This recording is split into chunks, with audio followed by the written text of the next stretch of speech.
그 일상 대화와 구별되는 치과 용어의 차이점에는 무엇이 있을까요? 첫 번째는 전문 용어 사용입니다. 의료 용어는 특정한 진단, 치료, 기기 등을 설명하기 위해서 전문 용어와 약어를 많이 사용하죠. 그래서 이런 용어는 일반 영어 대화에서는 거의 사용되지 않는 경우도 많거든요. 그래서 이 용어를 사용할 때 어떻게 사용을 해야 되는지, 어떤 용어를 사용을 해야 되는지에 대해서도 우리가 생각을 좀 많이 해야지 됩니다. 두 번째는요, 정확성과 명확성에 대해서 생각을 해봐야지 돼요. 의료 영어에서는 정확성과 명확성이 매우 중요한데요. 특정한 의료 용어는 구체적인 의미를 가지고 있고 또 이를 정확하게 사용하는 것은 오해를 방지하고 정확한 정보 전달을 보장하는 데 필수적이에요. 일상생활에서는 뭐 조금 오해가 있어도 크게 문제가 되지 않을 수는 있겠지만 치과에서 하는 시술들이 일반 메디컬보다 이 목숨이 왔다 갔다 하는 일은 아니지만 그래도 그 안에서 제대로 설명이 되지 않으면 환자와의 오해를 살 수가 있겠죠.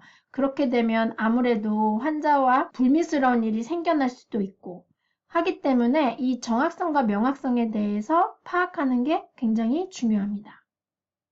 세 번째로는요, 비전문가 대상으로 설명하는 거예요.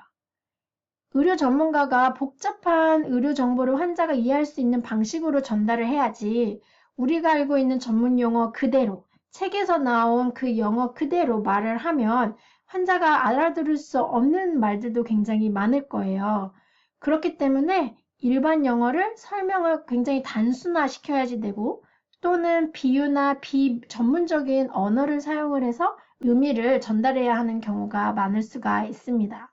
아무래도 영어 실력이 어느 정도 선 되지 않으면 내가 하는 말의 이 용어를 이 외국인 환자가 잘 알아들을 수 있을까 없을까를 파악하는 것조차 힘들 수 있을 거예요.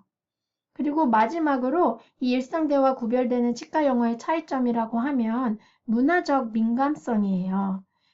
의료 영어 사용할 때 문화적 배경을 고려하는 것이 굉장히 중요한데 같은 용어여도 다른 문화에서는 다르게 해석될 수 있고 또 그런 의미에서 의사소통 전략에 영향을 미칠 수가 있습니다. 따라서 이 의료 전문가와 환자 간의 의사소통은 치료의 성공에 결정적인 역할을 하게 돼요. 그렇기 때문에 의료 영어와 일반 영어 사이의 이 차이점을 이해를 하고 또 이를 효과적으로 사용하는 것은 의료 서비스의 질을 향상시키는데 중요한 요소이기도 합니다. 문화적 민감성은요, 이 문화적 감수성과 또 연결이 되는데요.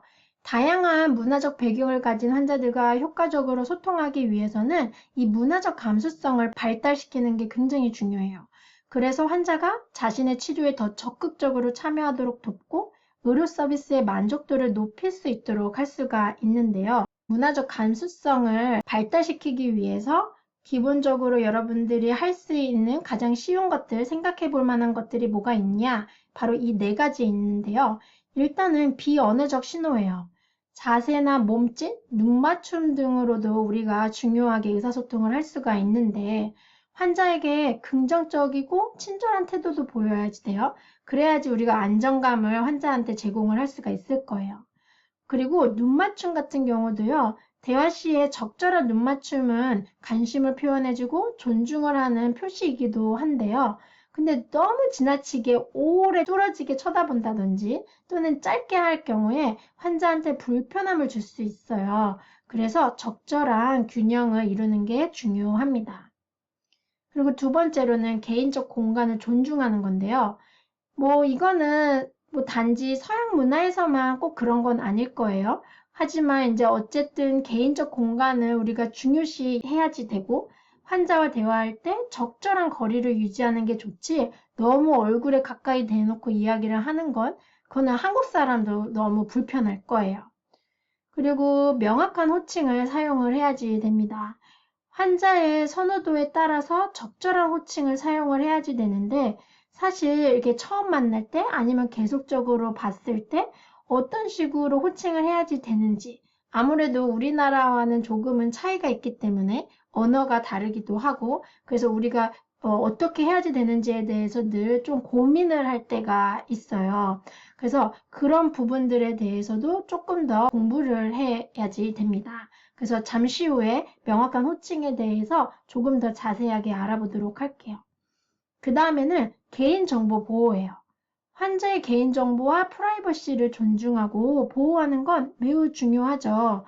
가끔씩 막 데스크에서 다른 환자들이 대기실에 기다리고 있는데 조금은 큰 소리로 그 다른 환자에 대해서 이야기를 한다든지 또는 어떤 환자는 자기가 이 자리에 여기에 왔다는 것을 별로 말하고 싶지 않은데 다른 환자가 그 환자를 안다라는 사실 하나만으로 그 다른 환자에 대해서 우리가 막 얘기를 하는 거죠. 뭐 저번 주에 왔었다. 아니면 이런 치료를 했다. 당연히 우리 치과 전문가로서 이러한 얘기들은 제3자한테 이야기를 하면 되지 않겠죠. 그거는 공통적으로 다 적용이 될 겁니다.